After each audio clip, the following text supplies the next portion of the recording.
우리 몸속에서 벌어지는 아주 미스터리한 사건, 바로 사라지는 적혈구에 대한 이야기를 시작해볼까 합니다. 오늘 우리는 마치 탐정처럼 이 사건의 단서들을 하나씩 따라가면서 과연 누가, 왜 적혈구를 사라지게 만드는지 그 범인을 함께 찾아볼 겁니다. 자, 바로 이 질문이 오늘 우리가 풀어야 할 핵심 미스터리입니다.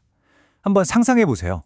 우리 아이 몸속에서 생명을 열심히 운반해야 할 적혈구가 갑자기, 그것도 아주 빠르게 파괴되기 시작한다면 도대체 그 배후에는 어떤 원인이 숨어 있는 걸까요? 이게 바로 우리의 수사 계획입니다. 먼저 적혈구가 왜 사라지는지 그 기본적인 원리부터 이해하고요. 그 다음엔 가장 흔한 용의자부터 차례대로 살펴보겠습니다. 유전적인 문제, 그리고 심지어 우리 몸 내부의 배신자까지요. 마지막엔 사건의 전말을 깔끔하게 정리해드릴게요. 그럼 첫 번째 단계부터 시작해보죠. 도대체 용혈성 빈혈이라는 게 정확히 뭘 의미하는 걸까요? 문제의 핵심부터 파고들어 보겠습니다. 아주 간단해요. 용혈성 빈혈은 말이죠, 우리 몸의 적혈구 공장, 그러니까 골수에서 새 적혈구를 열심히 만들어내잖아요? 근데 그 만들어내는 속도보다 기존 적혈구가 깨져서 없어지는 속도가 훨씬 더 빠를 때 생기는 겁니다. 한마디로 공급이 수요를 전혀 따라가지 못하는 비상사태인 셈이죠.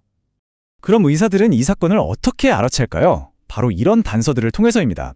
갑자기 피부나 눈이 노랗게 변하는 황달이 생기거나 아이가 너무 창백하고 힘이 없어 보일 수 있죠. 그리고 여기서 진짜 중요한 단서가 하나 있는데요. 바로 망상적혈구가 늘어난다는 겁니다.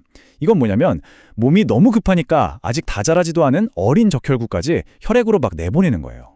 이게 바로 우리 몸이 지금 비상사태라는 결정적인 증거가 되는 거죠. 자, 이제 본격적으로 용해선상에 오른 첫 번째, 그리고 가장 유력한 용의자를 한번 만나보겠습니다.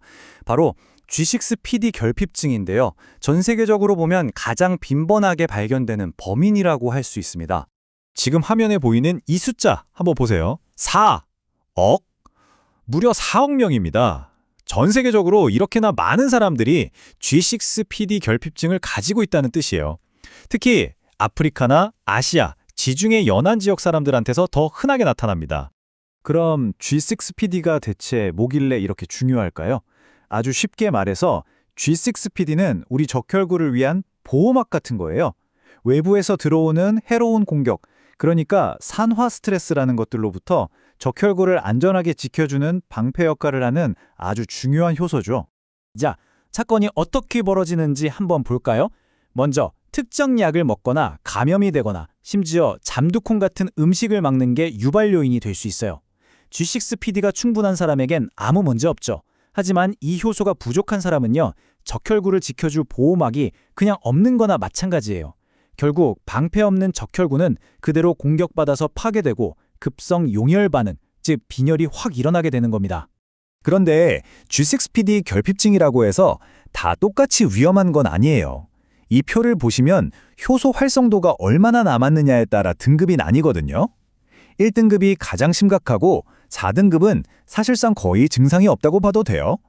대부분의 환자들은 중간쯤인 2등급이나 3등급에 해당한다고 보시면 됩니다. 그럼 다음 용의자 그룹을 한번 살펴볼까요? 이번에는 문제가 적혈구의 설계도, 즉 DNA 자체에 처음부터 기록되어 있는 경우입니다. 말 그대로 태어날 때부터 결함을 가지고 태어나는 거죠. 대표적인 두 가지를 한번 비교해 볼게요. 왼쪽에 있는 겸상적혈구병은요, 적혈구 안에 헤모글로빈 단백질 설계가 잘못돼서 적혈구가 딱딱한 난 모낭으로 변하는 병이에요. 이 뾰족하고 뻣뻣한 세포들이 혈관을 막아서 정말 극심한 통증을 일으키죠. 반면에 오른쪽에 있는 유전성 구상적혈구증은 적혈구의 겉껍질, 즉 세포막 설계에 결함이 생겨서 적혈구가 탱탱한 공 모양이 되는 거예요. 이 세포는 유연성이 없어서 비장이라는 장기를 통과하다가 쉽게 뻥 터져버립니다. 원인은 다르지만 결국 적혈구가 파괴된다는 결과는 똑같죠. 이제 마지막 용의자 그룹을 조사할 차례입니다. 이번엔 범인이 바깥에 있는 게 아니라 바로 우리 몸 안에 있어요. 우리 몸을 지켜야 할 면역체계가 갑자기 돌변해서 아군인 적혈구를 적으로 착각하고 무차별 공격을 퍼붓는 경우입니다. 이걸 자가면역 용혈성 빈혈, 줄여서 AIHA라고 부릅니다. 앞서 살펴본 유전 질환들보다는 소아에선 훨씬 드물게 나타나긴 하지만요. 일단 발생하면 아주 심각할 수 있는 그야말로 내부의 적이라고 할 수 있습니다. 이 AIH에는 공격을 주도하는 항체가 어떤 온도에서 활발하게 활동하는지에 따라서 종류가 나뉘어요. 우리 체온과 비슷한 37도에서 활동하는 온난형 항체가 가장 흔한 타입이고요. 주로 비장에서 적혈구를 파괴합니다. 반면에 몸이 차가워질 때, 즉 추운 환경에서 활성화되는 한랭형 항체들도 있어요. 특히 이 중에서 발작성 한랭 혈색소녀증은 좀 특이한데 추운 데 있다가 따뜻한 곳으로 들어올 때 갑자기 적혈구가 와르르 파괴되는 양상을 보입니다. 자, 지금까지의 수사 내용을 모두 모아서 사라지는 적혈구 사건의 전말을 최종적으로 한번 정리해 보겠습니다. 핵심 용의자들, 다시 한번 정리해 볼까요? 가장 흔한 범인은 보호막이 없는 G6PD 결핍증이었고요.